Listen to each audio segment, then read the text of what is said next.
राखो प्रभु नानक दे कर हथ डोलन ते राखो प्रभु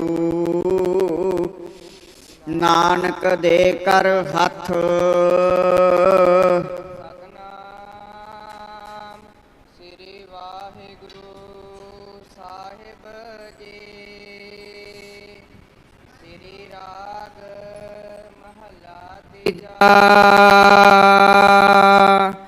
पंखी बिरख सुहावड़ा सच चुगै गुर पाए हर रस पीवै सहज रहै उड़ै न आवे जाए पंखी बिरख सुहावड़ा। सतगुरु जोगो जोग अटल तख्त चबर छत्र जी दे मालक दसां पातशाहियां दी आत्मक जोत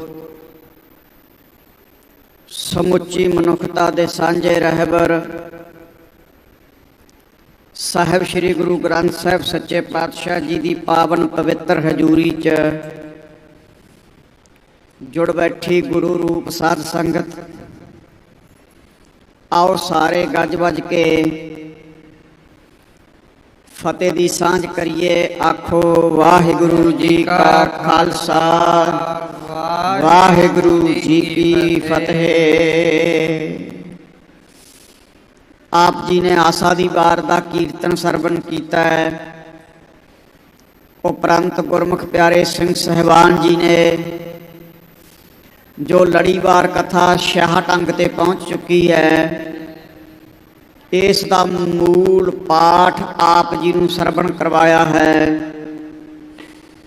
सो जिन्नी क दासां नूं अकाल पुरख वाहिगुरू ने सोझी दत्ती है, ਉਹਦੇ ਮੁਤਾਬਕ अर्थ करन दा यत्न करांगे।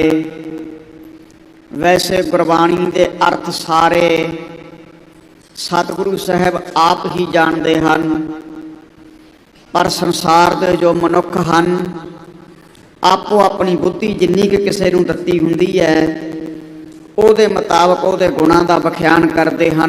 आप अपनी बुद्ध है जेती वर्णत भिन भिन तोहे तेती।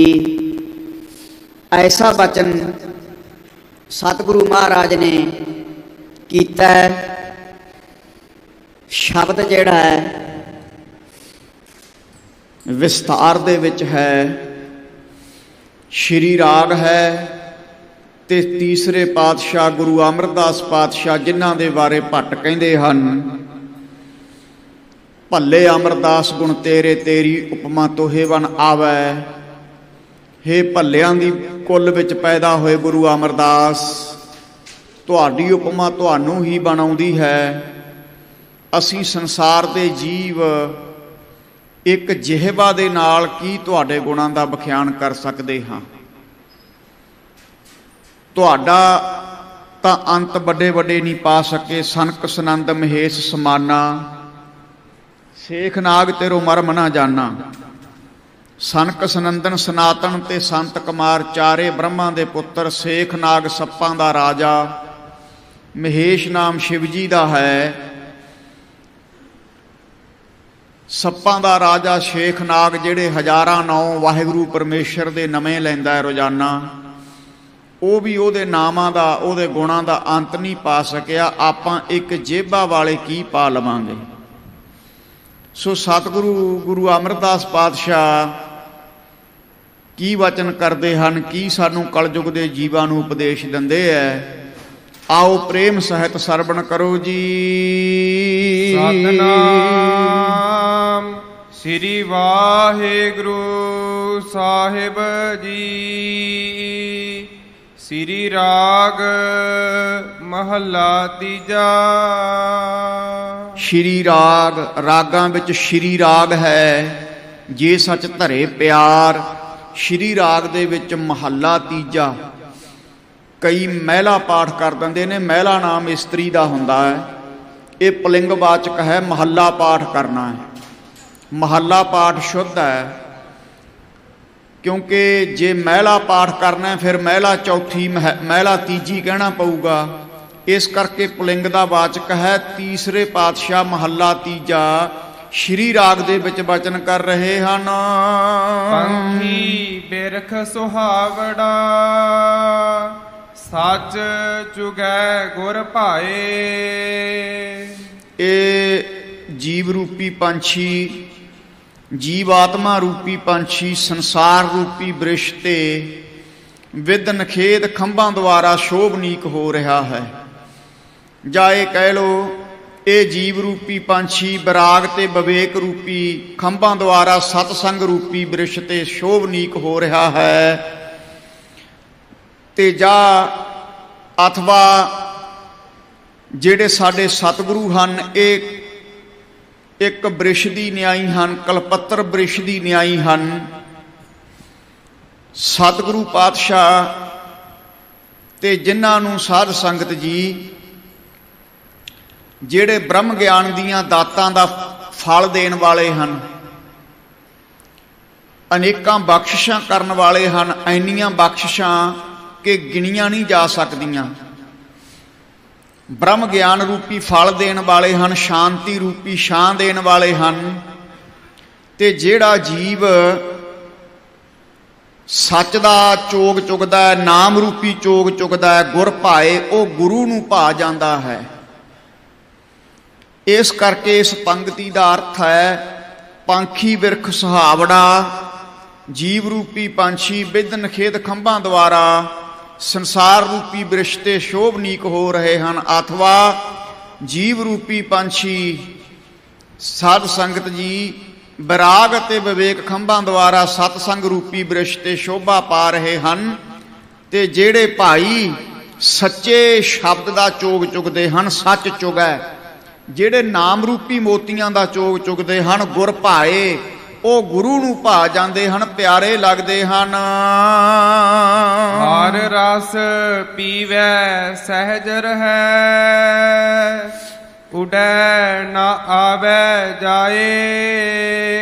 ਤੇ ਜਿਹੜੇ ਜੀਵ ਰੂਪੀ ਪੰਛੀ ਹਰ ਰਸ ਪੀਵੈ, ਹਰੀ ਪਰਮੇਸ਼ਰ ਦੇ ਨਾਮ ਦਾ ਰਸ ਪੀ ਕੇ ਉਹਦੇ ਰਸ ਵਿੱਚ ਲਵਲੀਨ ਹੋ ਜਾਂਦੇ ਹਨ, ਮਸਤ ਹੋ ਜਾਂਦੇ ਹਨ, ਸ਼ਬਦ ਵਿੱਚ ਸੁਰਤ ਜੋੜ ਲੈਂਦੇ ਹਨ, ਉਹਨਾਂ ਨੂੰ ਸਹਿਜ ਅਵਸਥਾ ਦੀ ਪ੍ਰਾਪਤੀ, ਟਿਕਾ ਦੀ ਪ੍ਰਾਪਤੀ ਹੋ ਜਾਂਦੀ ਹੈ, ਮੋਕਸ਼ ਨੂੰ ਪ੍ਰਾਪਤ ਕਰ ਲੈਂਦੇ ਹਨ। ਸਹਿਜ ਰਹਿ, ਸੱਚਖੰਡ ਰੂਪੀ ਥਾਂ ਦੀ ਪ੍ਰਾਪਤੀ ਹੋ ਜਾਂਦੀ ਹੈ।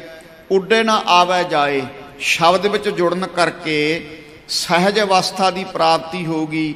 ਫਿਰ ਉਹ ਜੀਵ ਰੂਪੀ ਪੰਛੀ ਸੰਕਲਪ ਵਿਕਲਪ ਰੂਪ ਖੰਭਾਂ ਦੇ ਦੁਆਰਾ ਉੱਡਦੇ ਨਹੀਂ, ਵਿਸ਼ਿਆਂ ਰੂਪੀ ਖੰਭਾਂ ਦੇ ਦੁਆਰਾ ਕਦੇ ਵੀ ਉਹਨਾਂ ਦਾ ਉੱਡਣਾ ਨਹੀਂ ਹੁੰਦਾ। ਕਹਿਣ ਤੋਂ ਭਾਵ ਟੇਢੀਆਂ ਜੂਨਾਂ 'ਚ ਨਹੀਂ ਪੈਂਦੇ।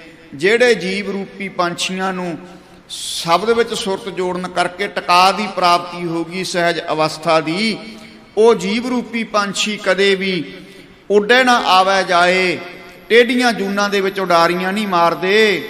ਸ਼ਾਂਤੀ ਤੇ ਕਲਿਆਣ ਦੀ ਪ੍ਰਾਪਤੀ ਹੋ ਜਾਂਦੀ ਹੈ ਉਹਨਾਂ ਨੂੰ। ਨਿਜ ਘਰ ਵਾਸਾ ਪਾਇਆ, ਹਰ ਹਰ ਨਾਮ ਸਮਾਏ। ਤੇ ਜਿਹੜੇ ਗੁਰਮੁਖ ਨੇ ਨਾ ਸੁਰਤ ਸ਼ਬਦ ਵਿੱਚ ਜੋੜਦੇ ਆ, ਐਸੇ ਗੁਰਮੁਖ ਰੂਪ ਪੰਛੀ, ਜੀਵ ਰੂਪੀ ਪੰਛੀ ਨਿਜ ਘਰ ਵਾਸਾ ਪਾਇਆ, ਨਿਜ ਸਰੂਪ ਆਤਮਿਕ ਸਰੂਪ ਨੂੰ ਪ੍ਰਾਪਤ ਕਰ ਲੈਂਦੇ ਹਨ। ਮਨ ਤੂੰ ਜੋਤ ਸਰੂਪ ਹੈ, ਆਪਣਾ ਮੂਲ ਪਛਾਣ, ਮਨ ਹਰਜੀ ਤੇਰੇ ਨਾਲ ਹੈ, ਗੁਰਮਤੀ ਰੰਗਮਾਨ। ਹੇ ਮਨਾ ਤੂੰ ਜੋਤ ਦੀ ਨਿਆਈ ਹੈ, ਆਪਣਾ ਮੂਲ ਪਛਾਣ ਲੈ। ਤੇਰਾ ਅਸਲ ਸਰੂਪ ਜਿਹੜਾ ਨਾ ਆਤਮਿਕ ਸਰੂਪ ਹੈ। ਤੂੰ ਆਪਣੇ ਆਪ ਨੂੰ ਅਗਿਆਨਤਾ ਦੇ ਵਸ ਹੋ ਕਰਕੇ 3.5 ਮਨ ਦੀ ਦੇਹ ਮੰਨੀ ਜਾਂਦਾ। ਤੂੰ ਦੇਹ ਨਹੀਂ, ਕਿਉਂਕਿ ਦੇਹ ਜਿਹੜੀ ਹੈ ਬਿਨਸਨਹਾਰ ਹੈ, ਪਰ ਜਿਹੜੀ ਆਤਮਾ ਕਦੇ ਮਰਿਆ ਨਹੀਂ ਕਰਦੀ, ਮਰਨ ਹਾਰੇ ਜਿਉਰਾ ਨਹੀਂ। ਸੋ ਤੇਰਾ ਅਸਲ ਸਰੂਪ ਆਤਮਿਕ ਸਰੂਪ ਹੈ। ਆਤਮਿਕ ਸਰੂਪ ਦੀ ਸੋਝੀ ਗੁਰ ਸ਼ਬਦ ਵਿੱਚ ਜੁੜਨ ਕਰਕੇ ਹੁੰਦੀ ਹੈ। ਸੋ ਜਿਹੜੇ ਜੀਵ ਰੂਪੀ ਪੰਛੀ ਪਿਛਲੀ ਪੰਕਤੀ ਵਿੱਚ ਆਪਾਂ ਨੇ ਸੁਣਿਆ ਹਰ ਰਸ ਨੂੰ ਪੀਂਦੇ ਹਨ, ਸਹਿਜ ਅਵਸਥਾ ਵਿੱਚ ਟਿਕ ਜਾਂਦੇ ਹਨ, ਉੱਡੇ ਨਾ ਆਵੈ ਜਾਏ। ਤੇ ਫਿਰ ਬਾਸ਼ਨਾ ਰੂਪੀ ਖੰਭਾਂ ਦੁਆਰਾ ਕਦੇ ਉਹਨਾਂ ਦਾ ਉੱਡਣਾ ਨਹੀਂ ਹੁੰਦਾ ਟੇਢੀਆਂ ਜੂਨਾਂ 'ਚ। ਉਹਨਾਂ ਨੂੰ ਫਿਰ ਨਿਜ ਘਰ ਵਾਸਾ ਪਾਇਆ, ਨਿਜ ਸਰੂਪ ਦੀ ਪ੍ਰਾਪਤੀ ਹੋ ਜਾਂਦੀ ਹੈ। ਹਰ ਹਰ ਨਾਮ ਸਮਾਏ, ਨਾਮ ਦੇ ਵਿੱਚ ਸੁਰਤ ਜੋੜਨ ਕਰਕੇ ਨਾਮ ਦੇ ਵਿੱਚ ਹੀ ਸਮਾ ਜਾਂਦੇ ਹਨ ਐਸੇ ਗੁਰਮੁਖ। ਵਾਹਿਗੁਰੂ ਵਾਹਿਗੁਰੂ ਕਹਿੰਦੇ ਵਾਹਿਗੁਰੂ ਦੇ ਵਿੱਚ ਹੀ ਲਿਵਲੀਨ ਹੋ ਜਾਂਦੇ ਹਨ ਐਸੇ ਗੁਰਮੁਖ ਜਿਹੜੇ ਸੁਰਤ ਨੂੰ ਸ਼ਬਦ ਵਿੱਚ ਜੋੜ ਕੇ ਰੱਖਦੇ ਹਨ। ਰੇ ਗੁਰ ਕੀ ਕਾਰ ਕਮਾਏ, ਐਸੇ ਗੁਰਮੁਖ ਜਿਹੜੇ ਸੁਰਤ ਨੂੰ ਸ਼ਬਦ ਨਾਲ ਜੋੜਦੇ ਨੇ, ਜਿਹੜੇ ਆਤਮ ਰਸੀਏ ਹਨ। ਸਰਬ ਲੋਕ ਗ੍ਰੰਥ ਵਿੱਚ ਗੁਰੂ ਮਹਾਰਾਜ ਨੇ ਖਾਲਸੇ ਦੇ ਬਾਰੇ ਦੱਸਿਆ। ਖਾਲਸਾ ਕੌਣ ਹੈ? ਕਹਾਉਣ ਨੂੰ ਤਾਂ ਆਪਾਂ ਸਾਰੇ ਖਾਲਸੇ ਕਹਾਉਣੇ ਆ, ਪਰ ਅਸਲ ਖਾਲਸਾ ਕੌਣ ਹੈ? ਸਰਬ ਲੋਕ ਗ੍ਰੰਥ ਵਿੱਚ ਲਿਖਿਆ ਹੈ, ਆਤਮ ਰਸ ਜਾ ਜਾਨੀ ਸੋ ਹੈ ਖਾਲਸ ਦੇਵ, ਬ੍ਰਹਮੈ ਮੋਹ ਮੈਂ ਤਾਸ ਮੈਂ ਰਾਂਚਕ ਨਾਹਿਨ ਭੇਵ। ਸਰਬ ਲੋਕ ਗ੍ਰੰਥ ਕਲਗੀਧਰ ਪਾਤਸ਼ਾਹ ਦੀ ਰਚਨਾ ਹੈ। ਹਜੂਰ ਸਾਹਿਬ ਵਿਖੇ ਇਹ ਗ੍ਰੰਥ ਦੀ ਰਚਨਾ ਕੀਤੀ ਸੀ। ਸੋ ਸਰਬ ਲੋਕ ਗ੍ਰੰਥ ਵਿੱਚ ਮਹਾਰਾਜ ਕਹਿੰਦੇ ਭਾਈ ਜਿਹੜਾ ਆਤਮ ਗਿਆਨੀ ਹੈ, ਜਿਹੜਾ ਆਤਮ ਰਸੀਆ ਹੈ, ਉਹੀ ਅਸਲ ਦੇ ਵਿੱਚ ਖਾਲਸਾ ਹੈ। ਗੁਰੂ ਗੋਬਿੰਦ ਸਿੰਘ ਪਾਤਸ਼ਾਹ ਦੇ ਨਾਲ ਆਪਾਂ ਕਹਿ ਦਿੰਦੇ ਹਾਂ ਵੀ 40 ਸਿੰਘ ਸੀਗੇ ਚਮਕੌਰ ਦੀ ਗੜੀ ਵਿੱਚ। ਉਹ 40 ਸਾਡੇ ਵਰਗੇ ਨਹੀਂ ਸੀ ਲੰਗਰ ਛਕ ਕੇ ਮੰਜਿਆਂ ਤੇ ਲੇਟੇ ਮਾਰਨ ਵਾਲੇ। ਉਹ 40 ਉਹ ਸੀ ਜਿਨ੍ਹਾਂ ਨੇ ਨਾਮ ਜਪ ਕੇ ਕਲਗੀਧਰ ਦਾ ਹੀ ਰੂਪ ਹਾਸਲ ਕਰ ਲਿਆ ਸੀ, ਜਿਹੜੇ ਕਲਗੀਆਂ ਵਾਲੇ ਦਾ ਹੀ ਰੂਪ ਹੋ ਚੁੱਕੇ ਸਨ। ਉਹ ਸੀਗੇ 40 ਤੇ ਉਹਨਾਂ 40 ਨੇ ਕੱਲੇ ਕੱਲੇ ਸਿੰਘ ਨੇ ਸਵਾ ਸਵਾ ਲੱਖ ਨਾਲ ਜੰਗ ਕੀਤਾ। ਉਹ ਅਜਿੱਤ ਸੂਰਮੇ ਸੀਗੇ। 3 ਤਰ੍ਹਾਂ ਦਾ ਸੂਰਮਾ ਹੁੰਦਾ, ਰੱਥੀ ਸੂਰਮਾ, ਮਹਾਰਥੀ ਸੂਰਮਾ ਤੇ ਅਤਰਥੀ ਸੂਰਮਾ।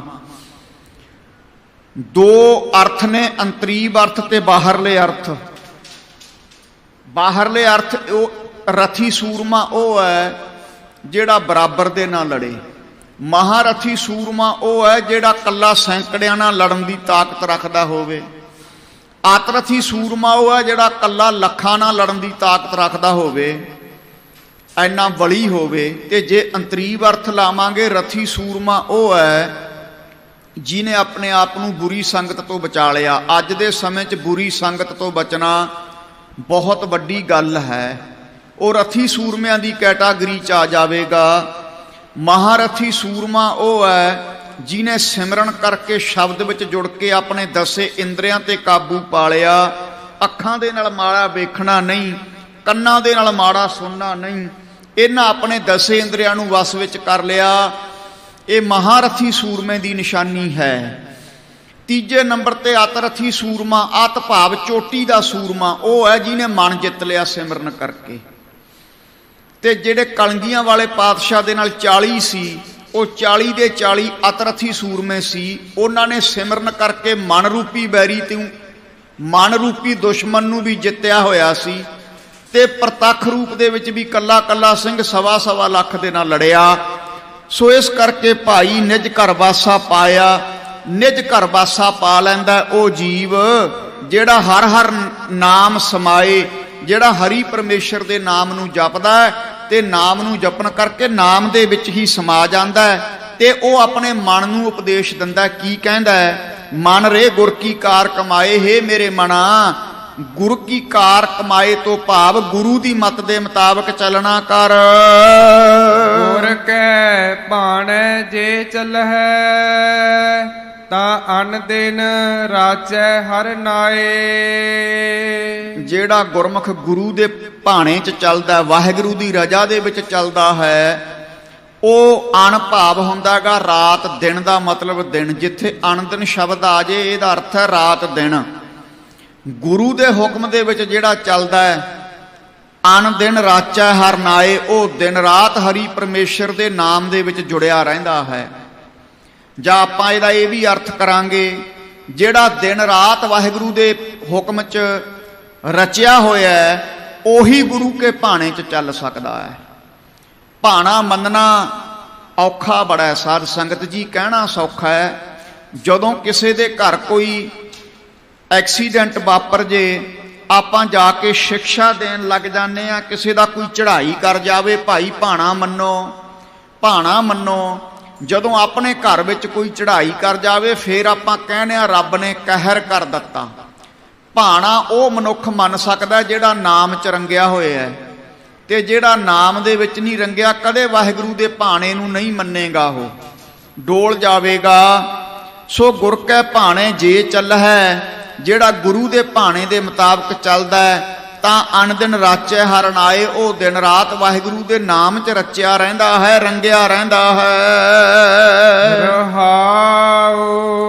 ਰਹਾਉ ਵਿਸ਼ਰਾਮ ਦੇ ਕੇ ਅਗਲਾ ਅਰਥ ਹੈ ਵਾਹਿਗੁਰੂ ਪਰਮੇਸ਼ਰ ਰਹਿਣ ਵਾਲਾ ਹੈ, ਸੰਸਾਰ ਚਲਾਏਮਾਨ ਹੈ। ਰਹਾਉ ਦਾ ਦੂਜਾ ਅਰਥ ਹੈ। ਸੋ ਵਿਸ਼ਰਾਮ ਦੇ ਕੇ ਸਤਿਗੁਰੂ ਮਹਾਰਾਜ ਅੱਗੇ ਬਚਨ ਕਰ ਰਹੇ ਨੇ। ਪੰਖੀ ਬਿਰਖ ਸੁਹਾਵੜੇ, ਉਡਹਿ ਚੌ ਦਿਸ ਜਾਹੇ। ਇਹ ਜਿਹੜੇ ਜੀਵ ਰੂਪੀ ਪੰਛੀ ਸੰਸਾਰ ਰੂਪੀ ਬ੍ਰਿਸ਼ ਤੇ ਸੁਹਾਵੜੇ ਸ਼ੋਭਨੀਕ ਹਨ, ਸ਼ੋਭਾ ਪਾ ਰਹੇ ਹਨ। ਉਡਹਿ ਚੌ ਦਿਸ ਜਾਏ, ਤੇ ਜਦੋਂ ਇਹ ਜੀਵ ਰੂਪੀ ਪੰਛੀ ਵਿਸ਼ੇ ਵਿਕਾਰਾਂ ਰੂਪੀ ਖੰਭਾਂ ਦੇ ਨਾਲ ਚਾਰੇ ਦਿਸ਼ਾਂ ਦੇ ਵਿੱਚ ਦੌੜਦਾ ਫਿਰਦਾ ਹੈ, ਉੱਤਰ ਪੂਰਬ ਪੱਛਮ ਦੱਖਣ। ਇਹ ਸਾਡਾ ਜਿਹੜਾ ਮਨ ਹੈ ਨਾ, ਇਹ ਇੱਕ ਜਗ੍ਹਾ ਸਟਿਲ ਨਹੀਂ, ਸੰਕਲਪ ਵਿਕਲਪ ਫੁਰਨੇ ਫੋਰਦਾ ਰਹਿੰਦਾ ਹੈ।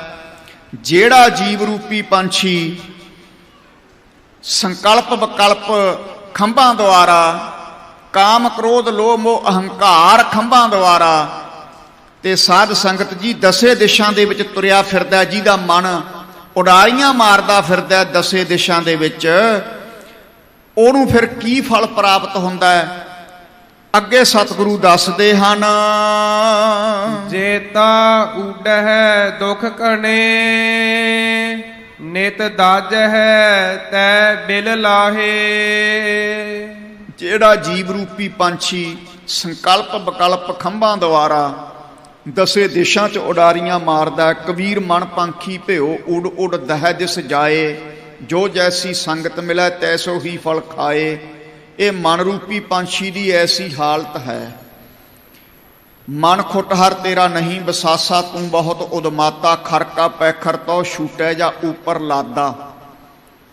ਮਨ ਖੋਤੇ ਦੀ ਨਿਆਈ ਵੀ ਹੈ, ਐਸਾ ਵੀ ਬਚਨ ਬਾਣੀ 'ਚ ਆਇਆ ਹੈ। ਜਿਵੇਂ ਖੋਤਾ ਹੁੰਦਾ ਜਿੰਨਾ ਸਮਾਂ ਉੱਤੇ ਭਾਰ ਨਹੀਂ ਲੱਦਦੇ ਦੁਲੱਤੇ ਮਾਰਦਾ ਰਹਿੰਦਾ ਹੈ, ਇਸੇ ਤਰ੍ਹਾਂ ਜਿੰਨਾ ਸਮਾਂ ਗੁਰ ਸ਼ਬਦ ਦਾ ਭਾਰ ਇਸ ਮਨ ਰੂਪੀ ਖੋਤੇ ਤੇ ਨਹੀਂ ਪਾਉਂਦੇ, ਇਹਨੇ ਸਾਧ ਸੰਗਤ ਜੀ ਉਡਾਰੀਆਂ ਮਾਰੀ ਜਾਣੀਆਂ ਨੇ। ਜਿਉ ਮੰਤਰ ਕੋ ਥਾਮੈ ਥੰਮਣ, ਤਿਉ ਗੁਰ ਕਾ ਸ਼ਬਦ ਮਣੇ ਅਸਥੰਮਣ। ਆ ਥੰਮਲਿਆਂ ਦੇ ਆਸਰੇ ਦਰਬਾਰ ਸਾਹਿਬ ਦੀ ਛੱਤ ਖੜੀ ਹੈ ਬਿਲਡਿੰਗ। ਇਸੇ ਤਰ੍ਹਾਂ ਭਾਈ ਗੁਰ ਸ਼ਬਦ ਜਿਹੜਾ ਨਾ, ਇਹ ਸਾਡੇ ਡੋਲ ਦੇ ਮਨ ਵਾਸਤੇ ਇੱਕ ਥੰਬ ਦੀ ਨਿਆਈ ਹੈ। ਜਿੰਨਾ ਸਮਾਂ ਮਨ ਦਸੇ ਦਿਸ਼ਾਂ 'ਚ ਉਡਾਰੀਆਂ ਮਾਰੇਗਾ, ਜੇਤਾ ਉਡਹਿ ਦੁੱਖ ਘਣੇ, ਉਹਨਾਂ ਸਮਾਂ ਦੁੱਖ ਦੀ ਪ੍ਰਾਪਤੀ ਹੋਵੇਗੀ। ਜਿੰਨਾ ਸਮਾਂ ਮਨ ਇੱਕ ਸ਼ਬਦ ਵਿੱਚ ਨਹੀਂ ਜੁੜੇਗਾ। ਨਿਤ ਦਾਜੈ ਤੇ ਬਿਲ ਲਾਏ, ਜਿਹੜੇ ਜੀਵ ਰੂਪੀ ਪੰਛੀਆਂ ਦਾ ਮਨ ਉਡਾਰੀਆਂ ਮਾਰਦਾ ਦਸੇ ਦਿਸ਼ਾਂ 'ਚ, ਉਹ ਉਡਾਰੀਆਂ ਉੱਡਦੇ ਹਨ ਤੇ ਉੱਡ ਕੇ ਉਹਨਾਂ ਨੂੰ ਦੁੱਖ ਪ੍ਰਾਪਤ ਹੁੰਦਾ ਜੰਮਣ ਮਰਨ ਦਾ। ਜੰਮਣ ਮਰਨ ਦੇ ਗੇੜ 'ਚ ਪੈ ਜਾਂਦੇ ਹਨ। ਨਿਤ ਦੱਜ ਹੈ, ਦਾਜੇ ਤੋਂ ਭਾਵ ਸੜਦੇ ਹਨ ਤ੍ਰਿਸ਼ਨਾ ਰੂਪੀ ਅੱਗ ਦੇ ਵਿੱਚ। ਮਾਤਾ ਦੀ ਗਰਭ ਦੀ ਅੱਗ ਦੇ ਵਿੱਚ ਉਹ ਸੜਦੇ ਨੇ। ਤੈ ਬਿਲ ਲਾਏ ਤੇ ਬਿਲਕਦੇ ਹਨ। ਕਿਹੜੇ ਕਿਹੜੇ? ਜਿਹੜੇ ਜੀਵ ਰੂਪੀ ਪੰਛੀਆਂ ਦਾ ਮਨ ਦਸੇ ਦਿਸ਼ਾਂ 'ਚ ਉਡਾਰੀਆਂ ਮਾਰਦਾ, ਇੱਕ ਸ਼ਬਦ ਨਾਲ ਗੁਰ ਸ਼ਬਦ ਨਾਲ ਜੁੜਿਆ ਨਹੀਂ। ਗੁਰ ਸ਼ਬਦ ਵਿੱਚ ਨਾ ਜੁੜਨ ਕਰਕੇ ਮਨ ਸ਼ਾਂਤ ਨਹੀਂ ਹੋਇਆ ਕਰਦਾ। ਬਿਨ ਹਰ ਨਾਮ ਨਾ ਸ਼ਾਂਤ ਹੋਏ, ਕਿਤ ਵਿਦ ਮਨ ਧੀਰੇ। ਐਸਾ ਵੀ ਸਤਿਗੁਰਾਂ ਨੇ ਬਚਨ ਕੀਤਾ। ਸੋ ਜਿਹੜਾ ਮਨ ਹੈ ਨਾ, ਇਹ ਜਿੰਨਾ ਉਡਾਰੀਆਂ ਮਾਰੇਗਾ ਉਹਨਾਂ ਜੰਮਣ ਮਰਨ ਦਾ ਦੁੱਖ ਸਾਡੇ ਗਲ 'ਚ ਪਵੇਗਾ। ਤੇ ਫੇਰ ਆਪਾਂ ਜਿਹੜੇ ਜੀਵਾਂ ਨਿਤ ਦੱਜ ਹੈ ਤੇ ਬਿਲ ਲਾਏ, ਤ੍ਰਿਸ਼ਨਾ ਰੂਪੀ ਅੱਗ ਵਿੱਚ ਤੇ ਮਾਤਾ ਦੇ ਗਰਭ ਦੀ ਅਗਨੀ ਵਿੱਚ ਪੈ ਕੇ ਸੜਾਂਗੇ ਤੇ ਬਿਲ ਲਾਵਾਂਗੇ, ਵਿਰਲਾਪ ਕਰਾਂਗੇ। ਐਸੀ ਹਾਲਤ ਹੋ ਜਾਂਦੀ ਹੈ। ਬਿਨ ਗੁਰ ਮਹਿਲ ਨਾ ਜਾਪਈ, ਨਾ ਅੰਮ੍ਰਿਤ ਫਲ ਪਾਹੇ। ਬਿਨਾ ਗੁਰੂ ਤੋਂ ਮਹਿਲ ਦੀ ਪ੍ਰਾਪਤੀ, ਸਰੂਪ ਰੂਪੀ ਮਹਿਲ ਦੀ ਪ੍ਰਾਪਤੀ, ਕੇਵਲ ਮੋਕਸ਼ ਦੀ ਪ੍ਰਾਪਤੀ, ਸੱਚਖੰਡ ਰੂਪੀ ਮਹਿਲ ਦੀ ਪ੍ਰਾਪਤੀ ਨਹੀਂ ਹੁੰਦੀ। ਨਾ ਅੰਮ੍ਰਿਤ ਫਲ ਪਾਹੇ, ਜਿਹੜਾ ਮਿਰਤੂ ਤੋਂ ਰਹਿਤ ਕਰਨ ਵਾਲਾ ਨਾਮ ਰੂਪੀ ਫਲ ਹੈ ਨਾ ਉਹ ਪ੍ਰਾਪਤ ਹੁੰਦਾ ਹੈ ਬਿਨਾਂ ਗੁਰੂ ਦੀ ਕਿਰਪਾ ਤੋਂ। ਬਿਨ ਗੁਰ ਮਹਿਲ ਨਾ ਜਾਪੀ, ਇਸ ਕਰਕੇ ਗੁਰੂ ਅੱਗੇ ਅਰਦਾਸ ਬੇਨਤੀ ਕਰੀਏ, ਸਤਿਗੁਰੂ ਕਿਰਪਾ ਕਰੋ, ਸਾਨੂੰ ਉਹ ਫਲ ਦੇ ਦਿਓ ਜਿਹੜਾ ਮਿਰਤੂ ਤੋਂ ਰਹਿਤ ਕਰਦਾ। ਉਹ ਅੰਮ੍ਰਿਤ ਫਲ ਕਿਹੜਾ ਹੈ? ਵਾਹਿਗੁਰੂ ਦਾ ਨਾਮ ਹੈ। ਜਦੋਂ ਉਹ ਅੰਮ੍ਰਿਤ ਫਲ ਮਿਲ ਗਿਆ, ਫੇਰ ਸਾਧ ਸੰਗਤ ਜੀ ਸੱਚਖੰਡ ਰੂਪੀ ਥਾਂ, ਕੇਵਲ ਮੋਕਸ਼ ਦੀ ਪ੍ਰਾਪਤੀ, ਸੱਚਖੰਡ ਰੂਪੀ ਜਗ੍ਹਾ, ਸਤ ਸੰਗਤ ਰੂਪੀ ਥਾਂ ਦੀ ਪ੍ਰਾਪਤੀ, ਸਰੂਪ ਰੂਪੀ ਮਹਿਲ ਦੀ ਪ੍ਰਾਪਤੀ ਹੋਵੇਗੀ ਜਦੋਂ ਮਿਰਤੂ ਤੋਂ ਰਹਿਤ ਕਰਨ ਵਾਲਾ ਨਾਮ ਰੂਪੀ ਅੰਮ੍ਰਿਤ ਫਲ ਪ੍ਰਾਪਤ ਕਰ ਲਿਆ। ਪਰ ਬਿਨਾਂ ਗੁਰੂ ਤੋਂ ਸਰੂਪ ਰੂਪੀ ਮਹਿਲ ਦੀ ਪ੍ਰਾਪਤੀ ਨਹੀਂ ਹੁੰਦੀ ਤੇ ਨਾ ਅੰਮ੍ਰਿਤ ਫਲ ਨਾਮ ਦੀ ਪ੍ਰਾਪਤੀ ਹੁੰਦੀ ਹੈ। ਗੁਰਮੁਖ ਬ੍ਰਹਮ ਹਰਿ ਆਵਲਾ, ਸਾਚੈ ਸਹਿਜ ਸੁਭਾਏ। ਗੁਰਮੁਖਾਂ ਦੇ ਲਈ ਸਤਿਗੁਰੂ ਬ੍ਰਹਮ ਰੂਪੀ ਹਰਿਆਵਲੇ ਬ੍ਰਿਸ਼ ਦੀ ਤਰ੍ਹਾਂ ਹਨ। ਗੁਰਮੁਖਾਂ ਦੇ ਲਈ, ਜਿਹੜੇ ਗੁਰਮੁਖ ਨੇ, ਜਿਹੜੇ ਗੁਰੂ ਦੀ ਮੱਤ ਦੇ ਅਕੋਰਡਿੰਗ ਚੱਲਦੇ ਹੈ, ਉਹਨਾਂ ਦੇ ਲਈ ਗੁਰਮੁਖ ਜਿਹੜੇ ਗੁਰੂ ਨੂੰ ਮੁਖੀ ਮੰਨ ਕੇ ਚੱਲਦੇ ਨੇ, ਗੁਰਮੁਖ ਬ੍ਰਹਮ ਹਰਿਆਵਲਾ, ਉਹਨਾਂ ਦੇ ਲਈ ਸਤਿਗੁਰੂ ਸੱਚੇ ਪਾਤਸ਼ਾਹ ਇੱਕ ਹਰਿਆਵਲੇ ਬ੍ਰਹਮ ਗਿਆਨ ਰੂਪੀ ਹਰਿਆਵਲੇ ਬ੍ਰਿਸ਼ ਦੀ ਤਰ੍ਹਾਂ ਹਨ। ਤੇ ਸਤਿਗੁਰੂ ਮਹਾਰਾਜ ਉਹਨਾਂ ਨੂੰ ਫਿਰ ਸ਼ੁਭ ਗੁਣਾ ਰੂਪੀ ਫਲ ਬਖਸ਼ਿਸ਼ ਕਰਦੇ ਆ ਤੇ ਸ਼ਾਂਤੀ ਰੂਪੀ ਛਾਂ ਦਿੰਦੇ ਆ ਗੁਰਮੁਖਾਂ ਨੂੰ। ਗੁਰਮੁਖ ਜਿਹੜੇ ਹਨ, ਸਤਿਗੁਰੂ ਜਿਹੜੇ ਨੇ ਬ੍ਰਹਮ ਹਰਿਆਵਲਾ ਤੋਂ ਭਾਵ ਗੁਰਮੁਖ ਬ੍ਰਹਮ ਹਰਿਆਵਲਾ, ਬ੍ਰਹਮ ਹਰਿਆਵਲੇ ਰੂਪੀ ਦਰਖਤ ਦੀ ਤਰ੍ਹਾਂ ਹਨ ਸਤਿਗੁਰੂ ਗੁਰਮੁਖਾਂ ਲਈ। ਤੇ ਗੁਰਮੁਖ ਸਤਿਗੁਰੂ ਸੱਚੇ ਪਾਤਸ਼ਾਹ ਤੋਂ ਸ਼ਾਂਤੀ ਰੂਪੀ ਛਾਂ ਤੇ ਬ੍ਰਹਮ ਗਿਆਨੀ ਰੂਪ ਫਲ ਦੀ ਪ੍ਰਾਪਤੀ ਕਰਦੇ ਹਨ। ਸਾਚੇ ਸਹਿਜ ਸੁਭਾਏ, ਤੇ ਸਤਿਗੁਰੂ ਸਾਚੇ ਤੋਂ ਭਾਵ ਨਿਰੰਕਾਰ ਦਾ ਸਰੂਪ ਹਨ। ਸਹਿਜ ਸੁਭਾਵਕ ਹੀ ਗੁਰਮੁਖਾਂ ਨੂੰ ਸੋ ਭਾਏ, ਸੁਤੇ ਪ੍ਰਕਾਸ਼, ਸੋ ਸ਼੍ਰੇਸ਼ਟ ਪ੍ਰਕਾਸ਼ ਗਿਆਨ ਦੀ ਪ੍ਰਾਪਤੀ ਨਿਰੰਕਾਰ ਰੂਪੀ ਸਤਿਗੁਰੂ ਪਾਤਸ਼ਾਹ ਤੋਂ ਪ੍ਰਾਪਤ ਹੋ ਜਾਂਦੀ ਹੈ। ਬ੍ਰਹਮ ਗਿਆਨ ਰੂਪੀ ਹਰਿਆਵਲੇ ਬ੍ਰਿਸ਼ ਸਤਿਗੁਰਾਂ ਤੋਂ ਗੁਰਮੁਖਾਂ ਨੂੰ ਸਹਿਜ ਸੁਭਾਏ, ਸੁਤੇ ਸਿੱਧ ਹੀ ਗੁਰੂ ਦੀ ਕਿਰਪਾ ਦੇ ਨਾਲ ਬ੍ਰਹਮ ਗਿਆਨ ਰੂਪੀ ਫਲ ਤੇ ਸ਼ਾਂਤੀ ਰੂਪੀ ਛਾਂ ਸਤਿਗੁਰੂ ਮਹਾਰਾਜ ਤੋਂ ਪ੍ਰਾਪਤ ਹੁੰਦੀ ਹੈ ਗੁਰਮੁਖਾਂ ਨੂੰ। ਸੋ ਗੁਰਮੁਖਾਂ ਦੇ ਵਾਸਤੇ ਸਤਿਗੁਰੂ ਬ੍ਰਹਮ ਗਿਆਨ ਰੂਪੀ ਹਰਿਆਵਲੇ ਬ੍ਰਿਸ਼ ਦੀ ਤਰ੍ਹਾਂ ਹਨ। ਸਾਖਾ ਤੀਨ ਨਿਵਾਰੀਆ, ਏਕ ਸ਼ਬਦ ਲਿਵ ਲਾਏ। ਜਿਹੜੇ ਇੱਕ ਸ਼ਬਦ ਦੇ ਵਿੱਚ ਬਿਰਤੀ ਜੋੜ ਲੈਂਦੇ ਐ, ਉਹਨਾਂ ਦੀਆਂ ਸਾਖਾ ਤੀਨ ਨਿਵਾਰੀਆ। ਸਾਖਾ ਤੋਂ ਭਾਵ ਰਜੋ ਗੁਣ, ਸਤੋ ਗੁਣ ਤੇ ਤਮੋ ਗੁਣ, ਤਿੰਨ ਗੁਣਾਂ ਦੇ ਵਿੱਚ ਸੰਸਾਰ ਖੇਡਦਾ ਹੈ। ਉਹਨਾਂ ਦੇ ਤਿੰਨੇ ਗੁਣ ਰੂਪ ਸਾਖਾਂ ਮਿਟ ਜਾਂਦੀਆਂ ਹਨ। ਅਥਵਾ ਬਾਲ, ਜਵਾਨੀਅਰ ਤੇ ਬਿਰਧ, ਇਹ ਤਿੰਨ ਅਵਸਥਾ ਨੇ। ਗੁਰੂ ਤੇਗ ਬਹਾਦਰ ਕਹਿੰਦੇ ਨੇ ਬਾਲ, ਜਵਾਨੀਅਰ, ਬਿਰਧ ਫੁਣ ਤੀਨ ਅਵਸਥਾ ਜਾਣ। ਇਹ ਤਿੰਨ ਸਟੇਜਾਂ ਨੇ ਨਾ ਸਰੀਰ ਦੀਆਂ, ਬਾਲ, ਬਚਪਨਾ, ਜਵਾਨੀ ਤੇ ਬੁਢੇਪਾ। ਇੱਕ ਹੰਗਤਾ ਹੈ। ਇਹ ਤਿੰਨੇ ਬਾਲ, ਜਵਾਨੀਅਰ ਤੇ ਬਿਰਧ ਅਵਸਥਾ ਰੂਪੀ ਹੰਗਤਾ ਵੀ ਉਹਨਾਂ ਦੀ ਮਿਟ ਜਾਂਦੀ ਹੈ। ਰਜੋ ਗੁਣ, ਸਤੋ ਗੁਣ ਤੇ ਤਮੋ ਗੁਣ, ਇਹ ਵੀ ਉਹਨਾਂ ਦੇ ਵਿੱਚੋਂ ਖਤਮ ਹੋ ਜਾਂਦਾ ਹੈ ਜਿਹੜੇ ਇੱਕ ਸ਼ਬਦ ਵਿੱਚ ਬਿਰਤੀ ਜੋੜਦੇ ਨੇ। ਰਜੋ, ਸਤੋ, ਤਮੋ ਤੋਂ ਉੱਪਰ ਉੱਠ ਜਾਂਦੇ ਹਨ। ਗੁਰਬਾਣੀ ਕਹਿੰਦੀ ਹੈ ਤੀਨ ਵਿਆਪੈ ਜਗਤ ਕੋ, ਤੁਰਿਆ ਪਾਵੈ ਕੋਏ। ਸੰਸਾਰ ਤਿੰਨ ਗੁਣਾਂ ਦੇ ਵਿੱਚ ਖੇਡਦਾ ਹੈ। ਵਾਹਿਗੁਰੂ ਪਰਮੇਸ਼ਰ ਦੇ ਪਿਆਰੇ ਤੁਰਿਆ ਪਦ ਨੂੰ ਪ੍ਰਾਪਤ ਕਰਦੇ ਹਨ। ਨਾਨਕ ਸੰਤ ਨਿਰਮਲ ਭਏ, ਜਿਨ ਮਨ ਵਸਿਆ ਸੋਏ। ਐਸੇ ਗੁਰਮੁਖ ਪਿਆਰੇ ਵਿਰਲੇ ਐ ਜਿਹੜੇ ਤਿੰਨੇ ਗੁਣਾਂ ਤੋਂ ਉੱਪਰ ਉੱਠ ਕੇ ਤੁਰਿਆ ਪਦ ਨੂੰ ਪ੍ਰਾਪਤ ਕਰਦੇ ਐ। ਸੋ ਉਹਨਾਂ ਦੀਆਂ ਭਾਈ ਇੱਕ ਸ਼ਬਦ ਵਿੱਚ ਬਿਰਤੀ ਜੋੜਨ ਕਰਕੇ ਸਾਖਾ ਤੀਨ ਨਿਵਾਰੀਆ, ਉਹਨਾਂ ਦੀਆਂ ਤਿੰਨੇ ਸਾਖਾਵਾਂ ਰਜੋ ਗੁਣ, ਸਤੋ ਗੁਣ, ਤਮੋ ਗੁਣ ਰੂਪ ਅਤੇ ਬਾਲ, ਜਵਾਨੀਅਰ, ਬਿਰਧ ਫੁਣ ਜਿਹੜੀ ਅਵਸਥਾ ਦੀ ਹੰਗਤਾ ਹੈ, ਇਹ ਵੀ ਉਹਨਾਂ ਦੀ ਮਿਟ ਜਾਂਦੀ ਹੈ ਜਿਹੜੇ ਇੱਕ ਸ਼ਬਦ ਵਿੱਚ ਬਿਰਤੀ ਜੋੜਦੇ ਹਨ। ਅੰਮ੍ਰਿਤ ਫਲ ਹਰ ਏਕ ਹੈ, ਆਪੇ ਦੇਖਵਾਏ। ਅੰਮ੍ਰਿਤ ਫਲ, ਮਿਰਤੂ ਤੋਂ ਰਹਿਤ ਕਰਨ ਵਾਲਾ ਫਲ, ਉਹ ਕਿਹੜਾ? ਵਾਹਿਗੁਰੂ ਪਰਮੇਸ਼ਰ ਦਾ ਨਾਮ ਹਰ ਏਕ ਹੈ, ਇੱਕੋ ਇੱਕ ਹੈ ਉਹ ਹੈ ਵਾਹਿਗੁਰੂ ਪਰਮੇਸ਼ਰ ਦਾ ਨਾਮ। ਤੇ ਫਿਰ ਜੀ ਤੇ ਸਤਿਗੁਰਾਂ ਦੀ ਕਿਰਪਾ ਹੁੰਦੀ ਹੈ, ਆਪੇ ਦੇਖਵਾਏ। ਸਤਿਗੁਰੂ ਕਿਰਪਾ ਦ੍ਰਿਸ਼ਟੀ ਕਰਕੇ ਉਸ ਗੁਰਮੁਖ ਨੂੰ ਸਾਧ ਸੰਗਤ ਜੀ ਮਿਰਤੂ ਤੋਂ ਰਹਿਤ ਕਰਨ ਵਾਲਾ ਨਾਮ ਰੂਪੀ ਅੰਮ੍ਰਿਤ ਫਲ ਖਵਾ ਦਿੰਦੇ ਹਨ। ਮਨ ਮੁਖ ਊਬੇ ਸੁੱਕ ਗਏ, ਨਾ ਫਲ ਤਿਨਾ ਛਾਓ। ਮਨਮੁਖ ਨੇ ਜਿਹੜੇ ਨਾ, ਗੁਰਬਾਣੀ ਚ ਕਈ ਜਗ੍ਹਾ ਮਨਮੁਖਾਂ ਦੇ ਬਾਰੇ ਆਉਂਦਾ, ਮਨਮੁਖ ਦੁੱਖ ਕਾ ਖੇਤ ਹੈ, ਦੁੱਖ ਬੀਜੇ ਦੁੱਖ ਖਾਏ, ਦੁੱਖ ਵਿੱਚ ਜੰਮੇ ਦੁੱਖ ਮਰੈ। ਮਨਮੁਖਾਂ ਦੇ ਬਾਰੇ ਆਉਂਦਾ ਕਿ ਮਨਮੁਖ ਇੱਕ ਦੁੱਖ ਦਾ ਖੇਤ ਹੈ, ਦੁੱਖ ਬੀਜਦਾ ਹੈ ਤੇ ਦੁੱਖ ਹੀ ਵੜਦਾ ਹੈ। ਮਨਮੁਖ ਕੌਣ ਹੈ? ਜਿਹੜਾ ਮਨ ਦੀ ਮਤ ਦੇ ਮੁਤਾਬਕ ਚੱਲਦਾ ਹੈ। ਇੱਥੇ ਸਤਿਗੁਰੂ ਕਹਿੰਦੇ ਨੇ ਮਨਮੁਖ ਊਬੇ ਸੁੱਕ ਗਏ। ਊਬੇ ਤੋਂ ਭਾਵ ਖੜਾ। ਮਨਮੁਖ ਨੇ ਜਿਹੜੇ ਸੁੱਕੇ ਦਰਖਤ ਦੀ ਤਰ੍ਹਾਂ ਹਨ। ਜਿਵੇਂ ਸੁੱਕਾ ਦਰਖਤ ਹੁੰਦਾ, ਉਹਦੀ ਜੜ ਸੁੱਕ ਗਈ, ਟਾਹਣੀਆਂ ਵੀ ਸੁੱਕ ਗਈਆਂ ਤੇ ਛਾਂ ਵੀ ਨਹੀਂ। ਇਸ ਤਰ੍ਹਾਂ ਮਨਮੁਖਾਂ ਦਾ ਜੀਵਨ ਹੈ।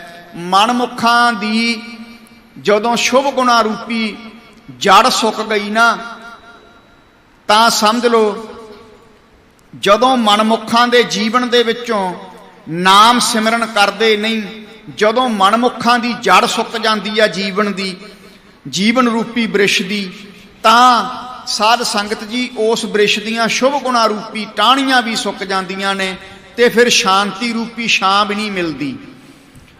ਉਸ ਸੁੱਕੇ ਹੋਏ ਦਰਖਤ ਨੂੰ ਕੋਈ ਵੀ ਆਪਣੇ ਘਰ ਵਿੱਚ ਲਾਉਣ ਵਾਸਤੇ ਤਿਆਰ ਨਹੀਂ ਹੁੰਦਾ, ਉਹ ਬਾਲਣ ਦੇ ਕੰਮ ਹੀ ਆਉਂਦਾ ਹੈ, ਜਾਲ ਕੇ। ਇਸ ਤਰ੍ਹਾਂ ਮਨਮੁਖ ਦਾ ਜੀਵਨ ਹੈ। ਮਨਮੁਖ ਰੂਪੀ ਜਿਹੜਾ ਦਰਖਤ ਹੈ, ਉਹਦੀ ਜੜ ਸੁੱਕ ਗਈ ਹੈ ਤੇ ਸ਼ੁਭ ਗੁਣਾ ਰੂਪੀ ਟਾਹਣੀਆਂ ਸੁੱਕਣ ਕਰਕੇ ਬ੍ਰਹਮ ਗਿਆਨ ਰੂਪੀ ਫਲ ਵੀ ਨਹੀਂ ਉਹਨੂੰ ਲੱਗਦਾ, ਸ਼ਾਂਤੀ ਰੂਪੀ ਛਾਂ ਵੀ ਨਹੀਂ ਉਹਦੇ ਜੀਵਨ 'ਚ ਰਹਿੰਦੀ। ਐਸੀ ਦਸ਼ਾ ਹੈ ਮਨਮੁਖ ਦੀ। ਮਨਮੁਖ ਊਬੇ ਸੁੱਕ ਗਏ, ਨਾ ਫਲ ਤਿੰਨਾ ਛਾਉ, ਨਾ ਬ੍ਰਹਮ ਗਿਆਨ ਰੂਪ ਫਲ, ਤੇ ਨਾ ਉਹਨਾਂ ਦੇ ਜੀਵਨ 'ਚ ਸ਼ਾਂਤੀ ਰੂਪੀ ਛਾਂ ਰਹਿੰਦੀ ਹੈ। ਉਹ ਤਾਂ ਸੁੱਕੇ ਦਰਖਤ ਦੀ ਤਰ੍ਹਾਂ ਹਨ ਮਨਮੁਖ। ਤਿੰਨਾ ਪਾਸ ਨਾ ਬੈਸੀਐ, ਓਨਾ ਘਰ ਨਾ ਗਰਾਓ। ਇੱਕ ਜਗ੍ਹਾ ਗੁਰੂ ਅਰਜਨ ਸਾਹਿਬ ਨੇ ਕਿਹਾ, ਉਲਟੀ ਰੇ ਮਨ ਉਲਟੀ ਰੇ, ਸਾਖਤ ਸਿਉ ਕਰ ਉਲਟੀ ਰੇ। ਹੇ ਮਨਾ, ਇੱਥੇ ਉਲਟੀ ਦਾ ਭਾਵ ਇਹ ਨਹੀਂ ਵੀ ਉਲਟੀ ਕਰਨਾ, ਵੋਮਿਟ ਨਹੀਂ। ਇੱਥੇ ਉਲਟੀ ਦਾ ਭਾਵ ਹੈ ਪਾਸਾ ਬਦਲ ਲੈ, ਮੂੰਹ ਪਰਾਂ ਨੂੰ ਕਰ ਲੈ, ਆਪਣਾ ਮੂੰਹ ਪਰਾਂ ਨੂੰ ਉਲਟਾ ਲੈ, ਸਾਕਤ ਵੱਲ ਮੂੰਹ ਨਾ ਕਰੀ। ਸਾਕਤ ਕਹਿੰਦੇ ਨੇ ਰੱਬ ਨਾਲ ਟੁੱਟੇ ਹੋਏ ਮਨੁੱਖ ਨੂੰ। ਸੁੱਕੇ ਹੋਏ ਦਰਖਤ ਦੀ ਤਰ੍ਹਾਂ ਜੀਵਨ ਹੁੰਦਾ ਸਾਕਤ ਦਾ। ਜਿਵੇਂ ਦਰਖਤ ਨੂੰ ਵੱਢ ਕੇ ਜਾਲਿਆ ਜਾਂਦਾ ਹੈ, ਇਸੇ ਤਰ੍ਹਾਂ ਸਾਕਤ ਮਨੁੱਖ ਬਕਾਰਾਂ ਦੀ ਅਗਨੀ ਦੇ ਵਿੱਚ ਜਲਦਾ ਰਹਿੰਦਾ ਹੈ ਤੇ ਹਾਏ ਕਰਲਾਪ ਸਾਰਾ ਦਿਨ ਕਰਦਾ ਰਹਿੰਦਾ ਹੈ। He never get peace to mind. ਉਹ ਕਦੇ ਵੀ ਮਨ ਦੀ ਸ਼ਾਂਤੀ ਨਹੀਂ ਪ੍ਰਾਪਤ ਕਰ ਸਕਦਾ। ਸੋ ਇੱਥੇ ਮਹਾਰਾਜ ਕਹਿੰਦੇ ਹੈ, ਤਿੰਨਾ ਪਾਸ ਨਾ ਬੈਸੀ ਹੈ, ਅਵੋਇਡ ਦਾ ਬੈਡ ਕੰਪਨੀ।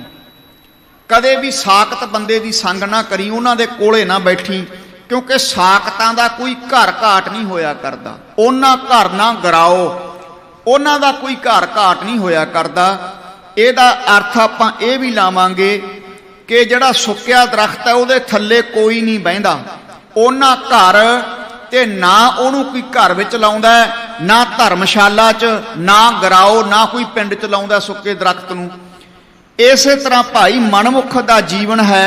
ਮਨਮੁਖ ਦੇ ਨੇੜੇ ਨਾ ਬੈਸੀ। ਉਹਨਾਂ ਘਰ ਨਾ ਸਰੂਪ ਰੂਪੀ ਘਰ ਦੀ ਪ੍ਰਾਪਤੀ ਕਰਨੀ ਹੈ ਉਸਨੇ, ਨਾ ਗਰਾਓ, ਨਾ ਸਤ ਸੰਗਤ ਰੂਪੀ। ਗਰਾਓ ਤੋਂ ਭਾਵ ਸਤ ਸੰਗਤ ਕਰਨੀ ਹੈ। ਸੋ ਇਸ ਕਰਕੇ ਭਾਈ ਸਾਕਤ ਪੁਰਸ਼ ਦੇ ਕੋਲੇ ਨਾ ਬੈਠੀ, ਮਨਮੁਖ ਦੇ ਕੋਲੇ ਨਾ ਬੈਠੀ। ਉਹ ਤਾਂ ਸੁੱਕੇ ਦਰਖਤ ਦੀ ਨਿਆਈ ਹੈ।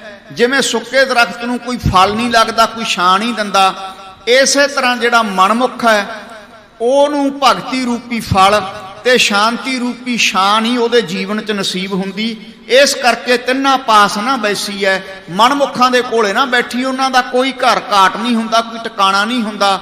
ਟੇਢੀਆਂ ਜੂਨਾਂ ਦੇ ਵਿੱਚ ਪੈ ਕੇ ਸੜਦੇ ਰਹਿੰਦੇ ਹਨ। ਕੰਡੀਐ ਹੈ ਤੈ ਨਿਤ ਜਾਲੀਐ ਹੈ, ਉਹਨਾਂ ਸ਼ਬਦ ਨਾ ਨਾਓ। ਜਿਹੜੇ ਮਨਮੁਖ ਨੇ ਨਾ, ਜਿਵੇਂ ਸੁੱਕਿਆ ਦਰਖਤ ਹੁੰਦਾ ਉਹਨੂੰ ਨਿਤਾ ਪ੍ਰਤੀ ਕੱਟਦੇ ਐ, ਕੱਟ ਕੇ ਫਿਰ ਜਾਲਦੇ ਐ, ਤੈ ਨਿਤ ਜਾਲੀ ਐ। ਇਸੇ ਤਰ੍ਹਾਂ ਮਨਮੁਖ ਦਾ ਜੀਵਨ ਹੈ, ਜਮ ਰੂਪੀ ਲੱਕੜਹਾਰਾ ਉਹਨੂੰ ਕੱਟਦਾ ਹੈ, ਤੈ ਜਾਲੀ ਐ, ਤੇ ਬਾਰ-ਬਾਰ ਫਿਰ ਟੇਢੀਆਂ ਜੂਨਾਂ ਦੇ ਵਿੱਚੋਂ ਜਲਦੇ ਹਨ।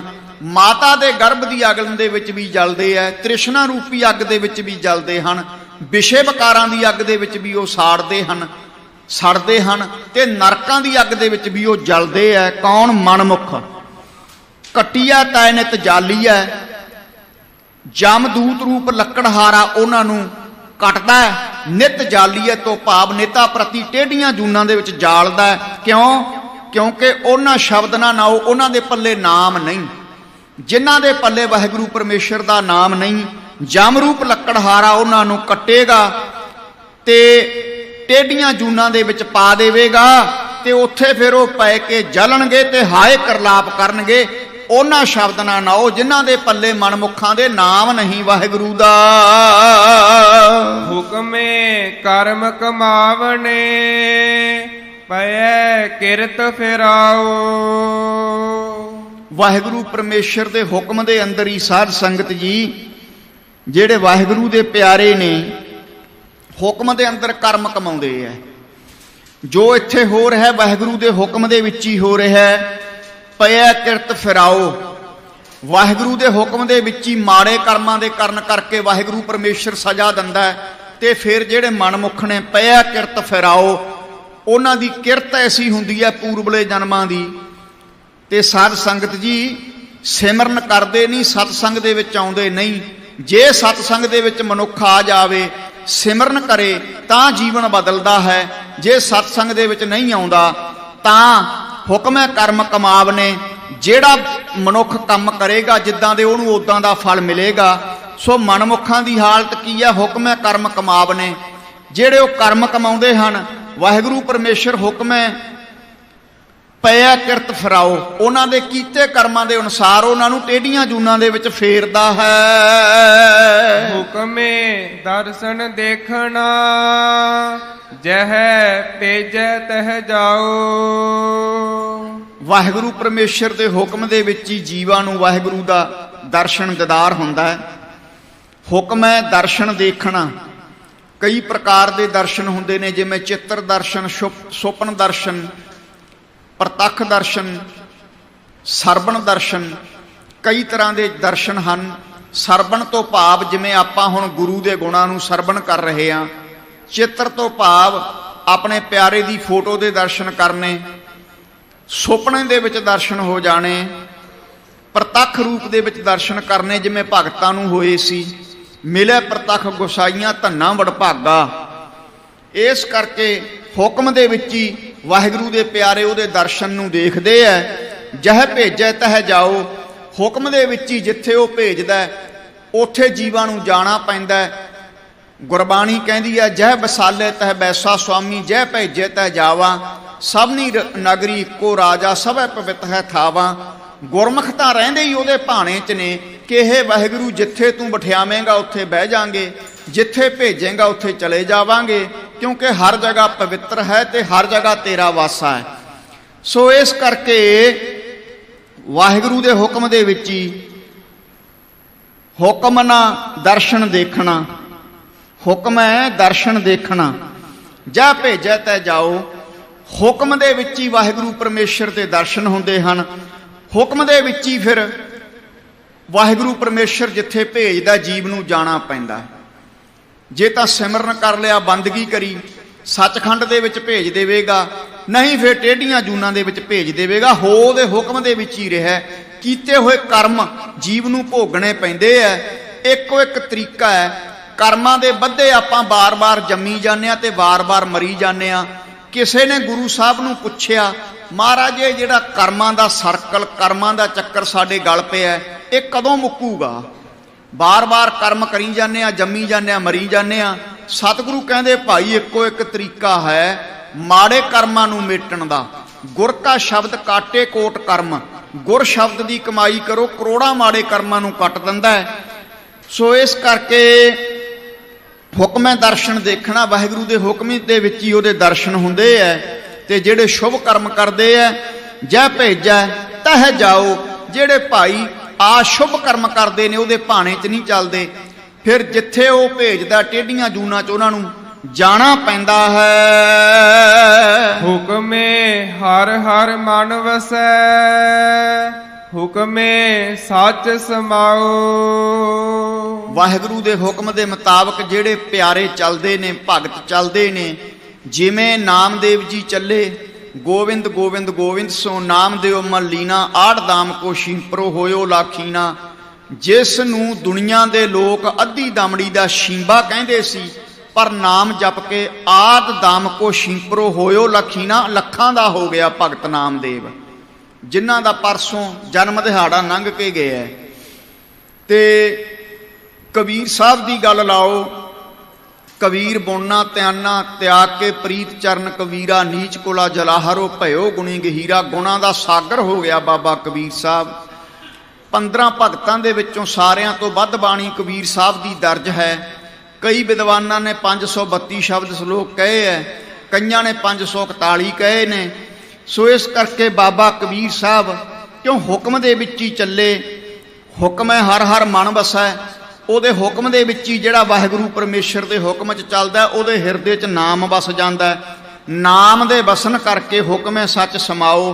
ਉਹ ਜਿਹੜਾ ਜੀਵ ਹੈ ਫਿਰ ਸੱਚ ਦੇ ਵਿੱਚ, ਪਰਮੇਸ਼ਰ ਦੇ ਵਿੱਚ ਸਮਾ ਜਾਂਦਾ ਹੈ, ਜਿਹੜਾ ਉਹਦੇ ਹੁਕਮ 'ਚ ਚੱਲਦਾ ਹੈ। ਹੁਕਮ ਨਾ ਜਾਣ ਹੈ ਬਪੜੇ, ਭੁੱਲੇ ਫਿਰ ਹੈ ਗਵਾਰ। ਗਵਾਰ ਦਾ ਅਰਥ ਹੁੰਦਾ ਮੂਰਖ। ਮੂਰਖ ਜਿਹੜੇ ਨੇ ਹੁਕਮ ਨਾ ਜਾਣੈ ਬੱਪੜੇ, ਬੱਪੜੇ ਤੋਂ ਭਾਵ ਵਿਚਾਰੇ। ਵਿਚਾਰੇ ਕਈ ਮੂਰਖ ਨੇ ਜਿਹੜੇ ਉਹ ਹੁਕਮ ਨੂੰ ਭੁੱਲ ਕੇ ਹੁਕਮ ਨਾ ਜਾਣਾ ਬੱਪੜੇ। ਉਹਨਾਂ ਵਿਚਾਰਿਆਂ ਨੇ ਹੁਕਮ ਨੂੰ ਸਮਝਿਆ ਨਹੀਂ ਕਿ ਡਿਵਾਈਨ ਆਰਡਰ ਕੀ ਹੈ, ਰੱਬੀ ਹੁਕਮ ਕੀ ਹੈ। ਭੁੱਲੇ ਫਿਰੈ ਗਵਾਰ। ਉਹ ਰੱਬੀ ਹੁਕਮ ਨੂੰ ਭੁੱਲਣ ਕਰਕੇ ਟੇਢੀਆਂ ਜੂਨਾਂ ਦੇ ਵਿੱਚ ਧੱਕੇ ਖਾਂਦੇ ਫਿਰਦੇ ਆ। ਐਸੇ ਗਵਾਰ, ਐਸੇ ਮੂਰਖ ਜਿਹੜੇ ਵਾਹਿਗੁਰੂ ਦੇ ਹੁਕਮ ਦੇ ਵਿੱਚ ਨਹੀਂ ਚੱਲੇ, ਜਿਨ੍ਹਾਂ ਨੇ ਵਾਹਿਗੁਰੂ ਦੇ ਹੁਕਮ ਨੂੰ ਪਛਾਣਿਆ ਹੀ ਨਹੀਂ ਕਿ ਵਾਹਿਗੁਰੂ ਦਾ ਹੁਕਮ ਕੀ ਹੈ। ਜਿਨ੍ਹਾਂ ਨੇ ਕਹਿ ਦਿੱਤਾ ਕੋਈ ਰੱਬ ਨਹੀਂ, ਕੋਈ ਹੁਕਮ ਨਹੀਂ, ਉਹ ਫਿਰ ਟੇਢੀਆਂ ਜੂਨਾਂ ਦੇ ਵਿੱਚ ਐਸੇ ਗਵਾਰ ਮਨੁੱਖ, ਐਸੇ ਪਸ਼ੂਆਂ ਦੀ ਨਿਆਈ ਮਨੁੱਖ ਆਵਨ ਆਏ ਜਗਤ ਮੈਂ ਬਿਨ ਬੂਝੈ ਪਛ ਢੋਰ। ਜਿਨ੍ਹਾਂ ਨੇ ਹੁਕਮ ਨੂੰ ਬੁੱਝਿਆ ਹੀ ਨਹੀਂ, ਸਤਿਗੁਰੂ ਕਹਿੰਦੇ ਪਸ਼ੂਆਂ ਤੋਂ ਵੀ ਥੱਲੇ ਦੀ ਕੈਟਾਗਰੀ ਦੇ ਨੇ ਉਹ ਲੋਕ, ਪਸ਼ੂਆਂ ਤੋਂ ਵੀ ਗਏ ਗੁਜਰੇ ਐ। ਆਵਨ ਆਏ ਜਗਤ ਮੈਂ ਬਿਨ ਬੂਝੈ ਪਛ ਢੋਰ। ਜਿਨ੍ਹਾਂ ਨੇ ਡਿਵਾਈਨ ਆਰਡਰ ਨੂੰ ਫੋਲੋ ਨਹੀਂ ਕੀਤਾ, ਉਹ ਭਾਈ ਪਸ਼ੂਆਂ ਤੋਂ ਵੀ ਮਾੜੇ ਐ।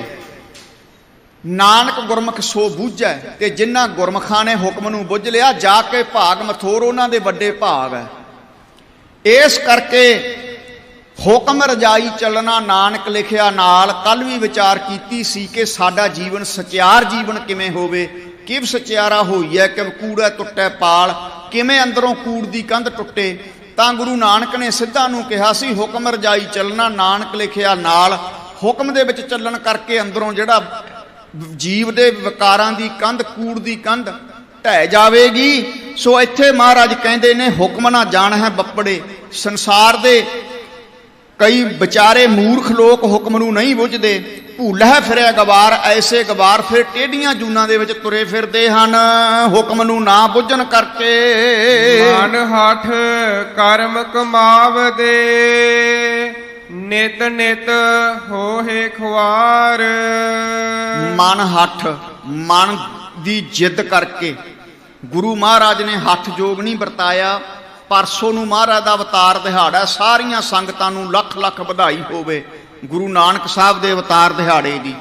ਗੁਰੂ ਨਾਨਕ ਨੇ ਨਾਮ ਜੋਗ ਵਰਤਾਇਆ ਹੈ, ਸੁਰਤ ਸ਼ਬਦ ਦਾ ਮਾਰਗ ਸੰਸਾਰ ਤੇ ਵਰਤਾਇਆ ਹੈ। ਮਨ ਹੱਠ ਕਰਮ ਕਮਾਵਨੇ। ਜਿਹੜੇ ਮਨ ਹੱਠ ਕਰਦੇ ਨੇ, ਹੱਠ ਜਿੱਦ ਕਰਕੇ ਕਰਮ ਕਮਾਉਂਦੇ ਨੇ, ਕਿਤੇ ਜਲ ਧਾਰਾ ਕਰ ਲਿਆ, ਕਿਤੇ ਧੂਣੇ ਤਾਪ ਲਏ, ਕਿਤੇ ਨਗਨ ਹੋ ਕੇ ਤੁਰੇ ਫਿਰਦੇ ਐ ਜੰਗਲਾਂ ਦੇ ਵਿੱਚ। ਸਤਿਗੁਰੂ ਕਹਿੰਦੇ ਐ ਤਟ ਤੀਰਥ ਸਭ ਧਰਤੀ ਭ੍ਰਮਿਓ ਦੁਬਦਾ ਛੁਟਕੈ ਨਾਹੀ। ਤੇ ਸਤਿਗੁਰੂ ਕਹਿੰਦੇ ਭਾਈ ਭਾਵੇਂ ਸਾਰੀ ਪ੍ਰਿਥਵੀ ਤੇ ਗੇੜਾ ਲਾਇਆ, ਵਸਤਰ ਲਾ ਕੇ ਜੋ ਮਰਜ਼ੀ ਕਰ ਲੈ, ਕਰਮਕਾਂਡ ਕਰੀ ਚੱਲ, ਪਰ ਤੇਰੇ ਅੰਦਰੋਂ ਦਵੈਸ਼ ਖਤਮ ਨਹੀਂ ਹੋਵੇਗੀ ਬਿਨਾਂ ਵਾਹਿਗੁਰੂ ਪਰਮੇਸ਼ਰ ਦਾ ਹੁਕਮ ਬੁੱਝੇ ਤੋਂ ਬਿਨਾਂ। ਸੋ ਮਨ ਹੱਠ ਕਰਮ ਕਮਾਮ ਦੇ ਜਿਹੜੇ ਐਸੇ ਕਰਮਕਾਂਡ ਕਰਦੇ ਐ, ਜਲ ਧਾਰੇ ਧੂਣੀਆਂ ਤਾਪਣੀਆਂ, ਜਿਹੜੇ ਐਸੇ ਹੱਠ ਜੋਗ ਦੇ ਕਰਮ ਕਰਦੇ ਨੇ, ਨਿਤ ਨਿਤ ਹੋਏ ਖੁਹਾਰ, ਹੰਕਾਰ ਹੋ ਜਾਂਦਾ। ਹੰਕਾਰ ਹੋਣ ਕਰਕੇ ਫਿਰ ਬਕਾਰਾਂ ਦੇ ਵਿੱਚ ਪੈ ਕੇ ਉਹ ਲੋਕ ਦਿਨ ਰਾਤ ਖੁਆਰ ਹੁੰਦੇ ਹਨ। ਹਰ ਬਿਸਰਤ ਸਦਾ ਖੁਆਰੀ, ਤਾ ਕੋ ਧੋਖਾ ਕਹਾਂ ਵਿਆਪੈ ਜਾ ਕੋ ਓਟ ਤੁਹਾਰੀ। ਸੱਚੇ ਨਾਮ ਨੂੰ ਭੁੱਲ ਕੇ ਜਿਹੜੇ ਐਸੇ ਕਰਮਕਾਂਡ ਕਰਦੇ ਹੈ ਨਾ, ਉਹ ਖੁਆਰ ਹੁੰਦੇ ਨੇ ਆਪਣੇ ਜੀਵਨ 'ਚ। ਸੋ ਮਨ ਹੱਠ ਕਰਮ ਕਮਾਮ ਦੇ, ਹੱਠ ਕਰਨ ਵਾਲੇ ਸਾਧ ਸੰਗਤ ਜੀ ਵਿਸ਼ੇ ਵਿਕਾਰਾਂ 'ਚ ਪੈ ਕੇ ਨਿਤ ਨਿਤ ਹੋਏ ਖੁਆਰ, ਜਿਹੜੇ ਨਾਮ ਜੋਗ ਨੂੰ ਛੱਡ ਕੇ ਹੱਠ ਜੋਗ ਕਰਦੇ ਐ, ਉਹ ਵਿਸ਼ੇ ਵਿਕਾਰਾਂ 'ਚ ਪੈਣ ਕਰਕੇ ਨਿਤਾ ਪ੍ਰਤੀ ਖੁਆਰ ਹੁੰਦੇ ਹਨ। ਅੰਤਰ ਸ਼ਾਂਤ ਨ ਆਵਈ, ਨਾ ਸੱਚ ਲੱਗੈ ਪਿਆਰ। ਉਹਨਾਂ ਦੇ ਅੰਦਰ ਸ਼ਾਂਤੀ ਨਹੀਂ ਆਉਂਦੀ। ਜਿਵੇਂ ਛੇਵੇਂ ਪਾਤਸ਼ਾਹ ਦੇ ਵੇਲੇ ਇੱਕ ਜੱਟੂ ਤਪਾ ਹੋਇਆ, ਧੂਣੀਆਂ ਤਾਪ ਕੇ ਬੈਠਾ ਰਹਿੰਦਾ। ਸਤਿਗੁਰਾਂ ਨੇ ਇੱਕ ਵਾਰ ਕੋਲੋਂ ਦੀ ਲੰਘੇ। ਮਨ 3 ਪ੍ਰਕਾਰ ਦਾ ਤਪ ਹੁੰਦਾ, ਰਾਜਸੀ ਤਪ, ਸ਼ਾਂਤਕੀ ਤਪ ਤੇ ਤਾਮਸੀ ਤਪ। ਧੂਣੀਆਂ ਆਦਿਕ ਤਾਪਣੀਆਂ ਇਹਨੂੰ ਤਾਮਸੀ ਤਪ ਕਹਿੰਦੇ ਨੇ। ਇਹਦੇ ਨਾਲ ਵਕਾਰ ਵੱਧਦੇ ਆ, ਕ੍ਰੋਧ ਵੱਧਦਾ ਹੈ, ਕਿਉਂ ਅੰਦਰ ਹੰਕਾਰ ਆ ਜਾਂਦਾ, ਮੈਂ ਬਹੁਤਾ ਤਪਸਵੀਆਂ। ਮਹਾਰਾਜ ਨੇ ਕਹਿ ਦਿੱਤਾ, ਤਪਿਆ ਖਪਿਆ ਨਾ ਕਰ। ਐਸਾ ਬਚਨ ਕਹਿ ਕੇ ਸਤਿਗੁਰੂ ਅੱਗੇ ਲੰਘੇ। ਬਸ ਹੁਣ ਇੱਕੋ ਹੀ ਗੱਲ ਕਹੀ ਜਾਂਦਾ, ਤਪਿਆ ਖਪਿਆ ਨਾ ਕਰ, ਤਪਿਆ ਖਪਿਆ ਨਾ ਕਰ। ਤੇ ਫਿਰ ਜੱਟੂ ਤਪੇ ਨੂੰ ਮਹਾਰਾਜ ਨੇ ਸ਼ਾਂਤੀ ਦਾ ਮਾਰਗ ਦੱਸਿਆ ਸੀ, ਨਾਮ ਜੋਗ ਦੱਸਿਆ ਸੀ ਗੁਰੂ ਹਰਗੋਬਿੰਦ ਸਾਹਿਬ ਸੱਚੇ ਪਾਤਸ਼ਾਹ ਨੇ। ਸੋ ਐਸੇ ਜਿਹੜੇ ਹੱਠ ਜੋਗ ਦੇ ਕਰਮ ਕਮਾਉਣ ਵਾਲੇ ਨੇ, ਅੰਤਰ ਸ਼ਾਂਤ ਨਾ ਆਵੀ, ਕਦੇ ਵੀ ਉਹਨਾਂ ਨੂੰ ਪੀਸ ਆਫ ਮਾਈਂਡ, ਮਨ ਦੀ ਸ਼ਾਂਤੀ ਨਹੀਂ ਮਿਲਦੀ। ਨਾ ਸੱਚ ਲੱਗੇ ਪਿਆਰ, ਜਿਨ੍ਹਾਂ ਦਾ ਸੱਚੇ ਪਰਮੇਸ਼ਰ ਨਾਲ ਪਿਆਰ ਨਹੀਂ ਲੱਗਿਆ, ਉਹਨਾਂ ਨੂੰ ਕਦੇ ਵੀ ਸ਼ਾਂਤੀ ਨਹੀਂ ਮਿਲਦੀ। ਇਸ ਕਰਕੇ ਭਾਈ ਸਤਿਗੁਰਾਂ ਨੇ ਤਾਂ ਮਨ ਹੱਠ ਕਰਮ ਨੇ ਜਿਹੜੇ ਇਹਨਾਂ ਤੋਂ ਰੋਕ ਕੇ ਨਾਮ ਜੋਗ ਦੇ ਨਾਲ ਜੋੜਿਆ। ਸੁਰਤ ਸ਼ਬਦ ਭਵ ਸਾਗਰ ਤਰੀਆ, ਨਾਨਕ ਨਾਮ ਬਖਾਣੈ, ਇਹ ਸਿਧਾਂਤ ਦਿੱਤਾ ਹੈ। ਸੋ ਅੰਤਰ ਸ਼ਾਂਤ ਨਾ ਆਵੀ, ਨਾ ਸੱਚ ਲੱਗੇ ਪਿਆਰ।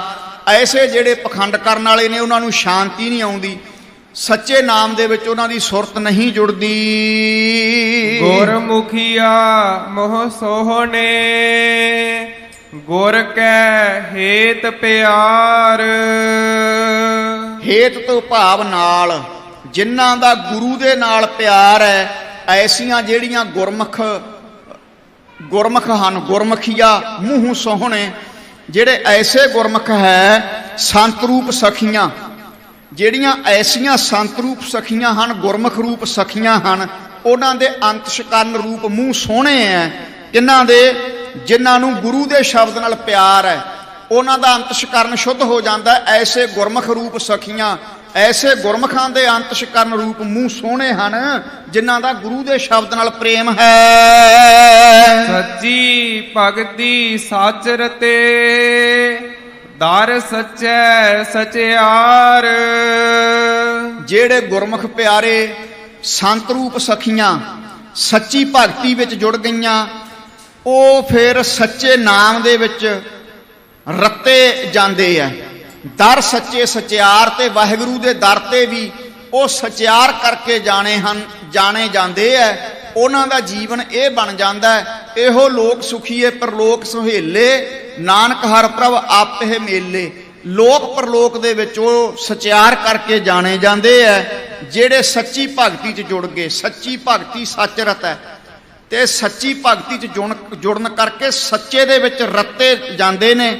ਦਰ ਸੱਚੈ ਸਚਿਆਰ, ਵਾਹਿਗੁਰੂ ਦੇ ਦਰ ਤੇ ਵੀ ਉਹ ਸ਼ੋਭਾ ਪਾਉਂਦੇ ਹਨ। ਐਸੇ ਗੁਰਮੁਖ ਆਏ ਸੇ ਪਰਵਾਨ ਹੈ, ਸਭ ਕੁਲ ਕਾ ਕਰਹਿ ਉਧਾਰ। ਐਸੇ ਜਿਹੜੇ ਗੁਰਮੁਖ ਨੇ, ਸੰਤ ਬਾਬਾ ਜਰਨੈਲ ਸਿੰਘ ਖਾਲਸਾ ਵਰਗੇ, ਉਹਨਾਂ ਦਾ ਭਾਈ ਆਉਣਾ ਹੀ ਪ੍ਰਵਾਨ ਹੈ, ਜਿਹੜੇ ਨਾਮ 'ਚ ਰੱਤੇ ਹੈ। ਨਾਮ 'ਚ ਰੱਤੇ ਗਏ, ਵਾਹਿਗੁਰੂ ਦੇ ਨਾਲ ਲੀਨਤਾ ਹਾਸਲ ਜਿਨ੍ਹਾਂ ਨੇ ਕਰ ਲਈ, ਆਏ ਸੇ ਪ੍ਰਵਾਨ ਹੈ, ਉਹਨਾਂ ਦਾ ਆਉਣਾ ਹੀ ਪ੍ਰਵਾਨ ਹੈ ਸੰਸਾਰ ਤੇ। ਉਹ ਆਪ ਤਾਂ ਤਰਦੇ ਨੇ, ਸਭ ਕੁਲ ਕਾ ਕਰੇ ਉਧਾਰ। ਜਿਹੜਾ ਉਹਨਾਂ ਦੀ ਸੰਗਤ ਕਰਦਾ ਹੈ, ਉਹਦੀਆਂ ਵੀ ਕੁੱਲਾਂ ਤਰ ਜਾਂਦੀਆਂ ਨੇ, ਆਪਣੀਆਂ ਵੀ ਕੁੱਲਾਂ ਨੂੰ ਤਾਰ ਲੈਂਦੇ ਨੇ ਐਸੇ ਮਹਾਤਮਾ। ਸਭ ਨਦਰੀ ਕਰਮ ਕਮਾਵਦੇ, ਨਦਰੀ ਬਾਹਰ ਨਾ ਕੋਏ। ਜੋ ਵੀ ਆਪਾਂ ਕਰਮ ਕਰਦੇ ਆਂ ਵਾਹਿਗੁਰੂ ਪਰਮੇਸ਼ਰ ਦੀ ਨਿਗਾਹ ਦੇ ਵਿੱਚ ਹੁੰਦਾ ਸਭ ਕੁਝ, ਉਹ ਦੇਖਦਾ ਹੈ। ਸਾਧ ਸੰਗਤ ਜੀ ਵਾਹਿਗੁਰੂ ਦੀ ਨਿਗਾਹ ਦੇ ਵਿੱਚ ਹੈ। ਉਹ ਤੋਂ ਸੰਸਾਰ ਤੋਂ ਆਪਾਂ ਛੁਪਾ ਕੇ ਪਾਪ ਕਰ ਲਵਾਂਗੇ, ਪਰ ਰੱਬ ਦੇ ਕੋਲੋਂ ਨਹੀਂ ਛੁਪਿਆ ਰਹਿਣਾ। ਸਭ ਨਾਦਰੀ ਕਰਮ ਕਮਾਵਦੇ, ਜਿੰਨੇ ਆਪਾਂ ਸ਼ੁਭ ਚੰਗੇ ਮਾੜੇ ਕਰਮ ਕਰਦੇ ਆਂ ਵਾਹਿਗੁਰੂ ਪਰਮੇਸ਼ਰ ਦੀ ਨਦਰ ਤੋਂ ਬਾਹਰ ਨਹੀਂ ਕੋਈ। ਜੈਸੀ ਨਦਰ ਕਰ ਦੇਖੈ ਸੱਚਾ, ਤੈਸਾ ਹੀ ਕੋ ਹੋਏ। ਜੈਸੀ ਨਦਰ ਕਰਕੇ ਵਾਹਿਗੁਰੂ ਪਰਮੇਸ਼ਰ ਦੇਖਦਾ, ਉਹਨੂੰ ਉਦਾਂ ਦਾ ਫਲ ਪ੍ਰਾਪਤ ਹੁੰਦਾ ਹੈ। ਜਿਹੋ ਜਿਹਾ ਆਪਾਂ ਕਰਮ ਕਰਦੇ ਆਂ ਉਦਾਂ ਦੀ ਫਿਰ ਉਹਦੀ ਨਦਰ ਹੋਵੇਗੀ, ਉਹਨੇ ਕੀਤੇ ਦਾ ਫਲ ਭੁਗਤਾਉਣਾ ਹੈ। ਇਹ ਉਹਦਾ ਵਿਧਾਨ ਹੈ। ਇੱਕੋ ਇੱਕ ਬਸ ਮਿਸ਼ਨ ਹੈ ਨਾਮ ਦਾ। ਨਾਮ ਸਿਮਰਨ ਕਰਕੇ ਕਰੋੜਾਂ ਮਾੜੇ ਪਾਪ ਕੱਟੇ ਜਾਂਦੇ ਐ। ਤੇ ਨਹੀਂ ਤਾਂ ਫਿਰ ਜੈਸੀ ਨਦਰ ਕਰ ਦੇਖੈ, ਜੈਸੀ ਆਪਾਂ ਨਿਗਾਹ ਕਰਕੇ ਦੇਖਾਂਗੇ। ਕਈ ਮਾਤ ਲੋਕ ਦੇ ਪਦਾਰਥਾਂ ਦੇ ਵਿੱਚ ਮਨ ਲਾ ਲੈਂਦੇ ਐ, ਕਈ ਸਵਰਗ ਦੀ ਇੱਛਾ ਰੱਖਦੇ ਐ, ਉਹਨਾਂ ਨੂੰ ਫਿਰ ਉੱਥੇ ਭੇਜ ਦਿੰਦਾ। ਦੇਖੈ ਸੱਚਾ ਤੈਸਾ ਹੀ ਕੋ ਹੋਏ। ਜਿਹੋ ਜੀ ਕਿਸੇ ਦੀ ਭਾਵਨਾ ਹੁੰਦੀ ਹੈ ਉਹੋ ਜੀ ਉਹਦੀ ਦ੍ਰਿਸ਼ਟੀ ਪੈਣ ਕਰਕੇ ਫਲ ਪ੍ਰਾਪਤ ਹੋ ਜਾਂਦਾ ਹੈ। ਨਾਨਕ ਨਾਮ ਵਡਾਈਆ, ਕਰਮ ਪ੍ਰਾਪਤ ਹੋਏ। ਨਾਮ ਦੀ ਵਡਿਆਈ ਐਸੀ ਹੈ, ਪਰ ਇਹ ਨਾਮ ਮਿਲਦਾ ਕਿਵੇਂ ਹੈ? ਨਾਮ ਦੀ ਬੜੀ ਵੱਡੀ ਵਡਿਆਈ ਹੈ। ਜਿਹਨੇ ਵੀ ਨਾਮ ਜਪਿਆ, ਜਦੋਂ ਸਾਰਿਆਂ ਦੇ ਬਾਰੇ ਧੰਨੇ ਭਗਤ ਨੇ ਸੁਣਿਆ, ਇਹ ਬਿਦ ਸੁਣ ਕੇ ਜੱਟ ਰੋਠ ਭਗਤੀ ਲਾਗਾ, ਮਿਲੇ ਪ੍ਰਤੱਖ ਗੁਸਾਈਆਂ ਧੰਨਾ ਵਡਭਾਗਾ। ਫਿਰ ਧੰਨਾ ਨਾਮ ਜਪਣ ਲੱਗ ਗਿਆ ਸੀ, ਭਗਤ ਬਣ ਗਿਆ ਸੀਗਾ। ਸੋ ਨਾਨਕ ਨਾਮ ਵਡਾਈਆਂ। ਵਾਹਿਗੁਰੂ ਪਰਮੇਸ਼ਰ ਦੇ ਨਾਮ ਦੀ ਐਸੀ ਮਹਿਮਾ ਹੈ, ਵੱਡੇ ਵੱਡੇ ਪਾਪੀਆਂ ਨੂੰ ਤਾਰ ਦਿੰਦਾ ਹੈ। ਪਰ ਇਹ ਨਾਮ ਐਵੇਂ ਨਹੀਂ ਮਿਲਦਾ, ਕਰਮ ਪ੍ਰਾਪਤ ਹੋਏ। ਜੇ ਗੁਰੂ ਦੀ ਕਿਰਪਾ ਹੋਵੇ ਤਾਂ ਇਹ ਪ੍ਰਾਪਤ ਹੁੰਦਾ ਹੈ ਨਾਮ। ਗੁਰੂ ਦੀ ਕਿਰਪਾ ਤੋਂ ਬਿਨਾਂ ਪ੍ਰਾਪਤ ਨਹੀਂ ਹੁੰਦਾ। ਸੋ ਹੁਣ ਕੀ ਅਸੂਲ ਹੈ? ਪੰਜ ਪਿਆਰਿਆਂ ਤੋਂ ਅੰਮ੍ਰਿਤ ਛਕਣਾ ਤੇ ਨਾਮ ਦ੍ਰਿੜ ਕਰਨਾ, ਇਹ ਮਰਿਆਦਾ ਹੈ ਗੁਰੂ ਘਰ ਦੀ। ਹੁਣ ਅੰਮ੍ਰਿਤ ਉਹ ਛਕਦਾ ਜਿਹਦੇ ਚੰਗੇ ਕਰਮ ਹੁੰਦੇ ਨੇ। ਇਸ ਕਰਕੇ ਜਿਨ੍ਹਾਂ ਨੇ ਅੰਮ੍ਰਿਤ ਪਾਨ ਨਹੀਂ ਕਰਿਆ, ਅੰਮ੍ਰਿਤ ਪਾਨ ਜ਼ਰੂਰ ਕਰੋ। ਜੇ ਸਿੱਖਾਂ ਦੇ ਘਰ 'ਚ ਪੈਦਾ ਹੋ ਕੇ ਅੰਮ੍ਰਿਤ ਨਾ ਛਕਿਆ, ਫਿਰ ਸਿੱਖਾਂ ਦੇ ਘਰੇ ਜਨਮ ਲੈਣ ਦਾ ਕੋਈ ਬਹੁਤਾ ਲਾਭ ਨਹੀਂ ਹੋਣਾ। ਹਿੰਦੂ ਆਪਣੇ ਧਰਮ 'ਚ ਪੱਕਾ ਰਹੇ, ਮੁਸਲਮਾਨ ਆਪਣੇ ਧਰਮ ਦੇ ਵਿੱਚ ਪੱਕਾ ਰਹੇ। ਸੋ ਸਤਿਗੁਰੂ ਕਹਿੰਦੇ ਨਾਮ ਦੀ ਬੜੀ ਵੱਡੀ ਵਡਿਆਈ ਹੈ। ਨਾਨਕ ਨਾਮ ਵਡਿਆਈਆਂ ਕਰਮ ਪ੍ਰਾਪਤ ਹੋਏ, ਪਰ ਇਹ ਨਾਮ ਕਰਮਾਂ ਵਾਲਿਆਂ ਨੂੰ ਹੀ ਪ੍ਰਾਪਤ ਹੁੰਦਾ ਹੈ। ਸੋ ਇੱਥੇ ਸਾਧ ਸੰਗਤ ਜੀ ਇਸ ਸ਼ਬਦ ਦੀ ਸਮਾਪਤੀ ਹੈ। ਵਿਚਾਰ ਕਰਦਿਆਂ ਤੋਂ ਇੱਕ ਨਹੀਂ ਅਨੇਕਾਂ ਗਲਤੀਆਂ ਹੋ ਗਈਆਂ। ਗੁਰੂ ਸਾਹਿਬ ਅਤੇ ਸੰਗਤ ਬਖਸ਼ਣ ਯੋਗ ਹੈ। ਅੱਜ ਆਪਾਂ ਵਿਚਾਰ ਪ੍ਰਾਰੰਭ ਕੀਤੀ ਸੀ, ਪੰਖੀ ਬਿਰਖ ਸੁਹਾਵੜਾ ਸੱਚ ਚੁੱਗੈ ਗੁਰ ਭਾਏ। ਜਿਹੜਾ ਜੀਵ ਰੂਪੀ ਪੰਛੀ ਹੈ, ਸੰਸਾਰ ਰੂਪੀ ਬ੍ਰਿਸ਼ ਤੇ ਸ਼ੋਭਾ ਪਾ ਰਿਹਾ ਹੈ। ਵਿਦਨ ਖੇਦ ਖੰਭਾਂ ਦੇ ਦੁਆਰਾ, ਵਿਰਾਗ ਤੇ ਵਿਵੇਕ ਰੂਪ ਖੰਭਾਂ ਦੇ ਦੁਆਰਾ ਸੱਚਖੰਡ ਰੂਪੀ ਬ੍ਰਿਸ਼ ਤੇ ਸ਼ੋਭਾ ਪਾ ਰਿਹਾ ਹੈ। ਤੇ ਜਦੋਂ ਸੱਚੇ ਨਾਮ ਦਾ ਚੋਗ ਚੁਗਦਾ ਜੀਵ, ਤਾਂ ਉਹ ਗੁਰੂ ਨੂੰ ਭਾ ਜਾਂਦਾ। ਇੱਥੋਂ ਆਪਾਂ ਵਿਚਾਰ ਸ਼ੁਰੂ ਕੀਤੀ ਸੀ। ਸੋ ਇੱਥੇ ਆਪਾਂ ਹੁਣ ਦੋ ਪੰਕਤੀਆਂ ਪੜ੍ਹ ਕਰਕੇ ਸਮਾਪਤੀ ਕਰਾਂਗੇ। ਜੈਸੀ ਨਦਰ ਘਰ ਦੇਖਾ, ਜਿਹੋ ਜਿਹੇ ਸਾਡੇ ਕਰਮ ਦੇਖਦਾ ਵਾਹਿਗੁਰੂ, ਉਦਾਂ ਦੀ ਫਿਰ ਸਾਨੂੰ ਫਲ ਦੇ ਦਿੰਦਾ। ਉਹ ਸੱਚਾ ਤਾਂ ਹੀ ਤੈਸਾ ਹੀ ਕੋ ਹੋਏ, ਉਦਾਂ ਦਾ ਹੀ ਫਲ ਸਾਨੂੰ ਪ੍ਰਾਪਤ ਹੁੰਦਾ। ਨਾਮ ਦੀ ਵੱਡੀ ਵਡਿਆਈ ਹੈ, ਪਰ ਕਰਮਾਂ ਦੇ ਨਾਲ ਨਾਮ ਪ੍ਰਾਪਤ ਹੁੰਦਾ। ਹੋਈਆਂ ਭੁੱਲਾਂ ਦੀ ਖਿਮਾ। ਦੋ ਪੰਕਤੀਆਂ ਪੜ੍ਹ ਕਰਕੇ ਸਮਾਪਤੀ ਹੈ। ਕਦੇ ਫੇਰ ਸਮਾਂ ਮਿਲਿਆ ਆਪ ਸੰਗਤ ਦੇ ਦਰਸ਼ਨ ਕਰਾਂਗੇ ਜੀ। ਜੈਸੀ ਨਦਰ ਕਰ ਦੇਖੈ ਸੱਚਾ, ਤੈਸਾ ਹੀ ਕੋਈ ਹੋਏ। ਨਾਨਕ ਨਾਮ ਵਡਾਈਆ, ਕਰਮ ਪ੍ਰਾਪਤ ਹੋਏ। ਨਾਨਕ ਨਾਮ ਵਡਾਈਆ, ਕਰਮ ਪ੍ਰਾਪਤ ਹੋਏ। ਵਾਹਿਗੁਰੂ ਜੀ ਕਾ ਖਾਲਸਾ, ਵਾਹਿਗੁਰੂ ਜੀ ਕੀ ਫਤਿਹ। ਰਾਮ ਕਲੀ ਮਹੱਲਾ ਤੀਜਾ। ਆਨੰਦ ਇੱਕ ਓੰਕਾਰ ਸਤਿਗੁਰ ਪ੍ਰਸਾਦ। ਆਨੰਦ ਪਿਆ ਮੇਰੀ ਮਾਏ, ਸਤਿਗੁਰੂ ਮੈਂ ਪਾਇਆ।